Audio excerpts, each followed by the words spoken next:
Hello, everyone, and welcome to Peacenow. This is a weekly digest of news and views about peace, people, our planet, and prosperity. Maybe not the prosperity that is so often associated with only wealth, but the prosperity that talks about happiness in life and our quality of living here on this planet. Now, if 2020 was about anything, it was about division. And there were many forces out there trying to divide our world and instill fear as a means to keep control of the political and policy debate. But hey, they've had their time and it hasn't worked. And it's our time, those of us who care about a more peaceful existence in this earth, to take hold of the reins and begin a discussion that will set peace on fire as the alternative to an aggressive world that's just not working. I guess I've always been amazed with my background in public policy and politics and marketing for progressive causes, how people can believe anything. And I was always fond of saying, assume nothing, even when all the facts are right in front of your face. And that seems where we've landed here after a tumultuous 2020, which everyone was happy to put in the rearview mirror. You might be familiar with this image. It's a purple heart. And what you may not have noticed often is the oak leaf cluster that some people wear that have earned this purple heart, like my dad did in World War II. We called him Pops, and he was a coach and a very honorable guy. Before he passed, he always said to us, you know, I went to fight several times, injured, went back in. I'm not sure why he did, but he loved his country. And he did it, he said, to fight for peace. And all of these years later, after all of the wars that we fought, do we have peace? The answer is hell no, we don't have peace. In fact, we're spending more as a country today to keep the world divided in discord than we ever have. So in honor of my father, he would love this, I think, and for those who've worked so hard and served so hard and fought for peace, we're going to keep talking about it now because the other ways have not worked. And the other way is about fear, right? Scare them to death and we can pass anything. And that's what we've been going through this year. We've been going through an episode of fear like we've never seen before. What about all the conspiracy theories? Every time someone says something, the conspirators pop up and start saying they're liberals or they're they are radical feminists or they're socialists or communism's going to take over. Never mind that the facts do not agree with any of this, but the purpose of all of this fear mongering and actually the billions of dollars being spent to promote fear is to keep you all on your heels so that the real common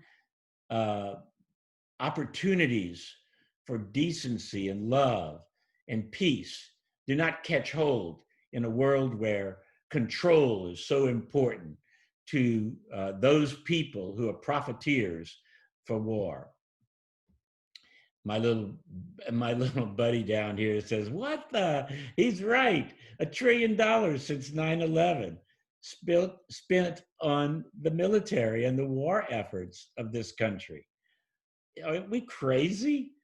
Why don't we and our elected officials step back from this and say, what are we missing by putting that kind of money into war efforts and not peace?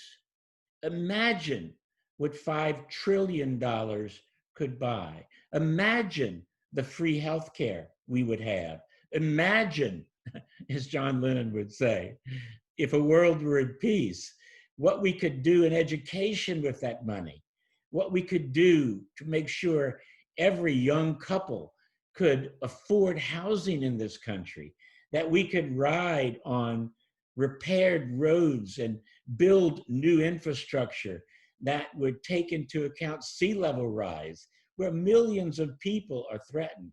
We are threatened not by peace ever. We're threatened by the war machine and those powers in Washington who want to spend your hard earned taxes and not corporate taxes, because we know those are few and far between, your dollars on this kind of an effort. Now, when I grew up, which was quite a long time ago, even though it doesn't seem like it, we had peace officers. Peace officers is what we call police, not the militarized police that we see here. No, not the police that hug the halls of our airports in segways to keep out would-be terrorists, and not police running around in military armament and buying equipment or being given equipment by our federal government using our tax dollars to militarize the police. That was never written. That was never a Christian thought. Blessed are the peacemakers was what we see in scripture. And we need to return to that. Now, there's been a lot of debate and hoopla, right, about defund the police. Well, that gave a lot of people who are in the militarization mood in this country and the over-financing and militarizing of our police, that gave them a lot of fodder to go out and say, there are those socialists trying to take away our police forces, which means you're not going to be safe in your home. That's not true. No one is doing that.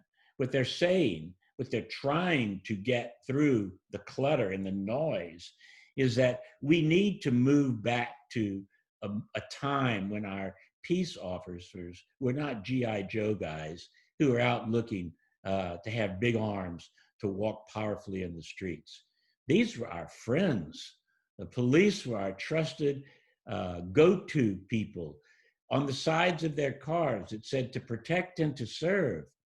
And now we have sort of a dark force that needs to be corrected, like so many things in this country that are now out of whack. Look at Goober down there. Goober's saying, stop, you're killing me. Well, yeah, Goober, we're killing lots of people. Look how much money we're spending. $732 billion the United States is putting toward defense spending. And look at the other stack over there. China, India, Russia, Saudi Arabia, France, Germany, United Kingdom, Japan, South Korea, Brazil. We're spending more than all of them combined. All of them combined. No wonder you're upset, Goober. I'm upset too. Look at our discretionary budget in the United States, where the military has over half being spent on militarization. Now, who needs all of this stuff? We've learned, haven't we, with our last several elections, that the cyber world is the new war front. And all of this stuff we're buying to hurt people and to maim people and to bring people into conflict with each other is not worth it. And we need a new way. Here's the whole budget request, $1.3 trillion in 2020. And Goober's looking at this by department and his eyes are open. I don't blame him. My eyes are open every time I see these kind of charts. And I know this presentation is a little dorky with all of it's like a PowerPoint presentation. You might see it work. But we need to look and settle in on this information in a way that helps us get past it. And we will get past it. We will not have budgets like you see on the left. 0.21% of our budget is spent on the environment. And we are facing, because of over-industrialization and the profits that have been taken by the largest global corporations that will not align with the carbon standards, including our own country recently, which pulled out of the Paris Accords. We're spending 0.21 in climate change and sea level rise and greater storm events and wildfires. They're all signs of a prescription for disaster that we're creating as human beings by not taking care of our planet, the greatest natural resource and gift from God that's been given to anyone. And over here on the other side, we need education now and at the highest level of support. And look at it, 6% of our budget goes to educating our young people and fostering higher education that could bring us out of the troubles that we see on our planet, like the pandemic that we've been going through. This really pisses me off too, Goober.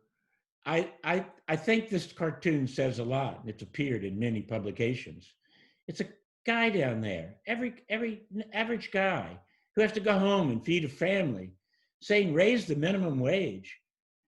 And the wealthiest among us and those in Congress who support the wealthiest and support tax breaks for the highest level of our society are calling those people greedy, standing on mountains of cash, the likes of which have never been seen before on Earth. 1%, less than 1% of the people on this planet have more money than the entire population of the planet. Think about it. What's wrong with that? It's great. I'm an entrepreneur. It's great to make money and to be successful and to work hard and to be given back for the benefit of working. But you know the kind of monies and multiples that we're seeing today that are making overnight billionaires. That's not what living in a human condition should be, and providing some level of equity. And again, those in the opposition say that they want to live in a giveaway society where government gives away everything, all of our hard-earned tax dollars. Hello, we just showed you where the tax dollars are going, and we can show you where the tax dollars are coming from. They're coming from us, the middle class in this country, who pay the taxes that support this insanity of a budget that we call the American budget for success. Yeah, it's about people and the planet. Look at Goober down there. He's hanging out with the billions of other people who are suffering. Overpopulation is going to be a huge problem. What are we doing about it? Are we thinking about it? The crops and the farm efforts in this country to feed all of these people. What are we doing about it? We're caring about war. This is what we should be caring about. And the tearing apart of our beautiful planet, not giving honor to Mother Earth in a way that we should. What are we doing about it? We should not be polluting our seas and our air. We should be working in direct conflict to that, not in direct conflict to our planet. This is really a bit of insanity. When you really stand back from it, the majority of the public in the United States says we need to do something about this. But the lobbying efforts in Congress are so strong, and the connections with the White House are so strong, that it makes doing the sensible and pragmatic thing seem impossible. We need to change our ways, and building on peace, people, the planet, and prosperity is the way to do it. You know, a lot of people say, how can you put prosperity with all of this? Well, if you look at life and you consider prosperity from where it became before it was reauthored by the wealth machines in this country, prosperity meant making someone happy, living life in a happy state. And that's why you have so many spiritual sayings about prosperity, and prosperity being part of taking care of the planet and its people and living peacefully. Maya Angelou stuck it when she said, when you wish someone joy, you wish them peace, love, prosperity, happiness, all good things. Well, that's what this is going to be about, these discussions. And I really invite everyone to please join in. Go to the blog. It's thepeacemanblog.com. Offer comments, contradictions, argue so that we get to a point where we're talking about peace and not aggression anymore. It's been great visiting with you for these few minutes. We hope to see you again soon on another Peace Now.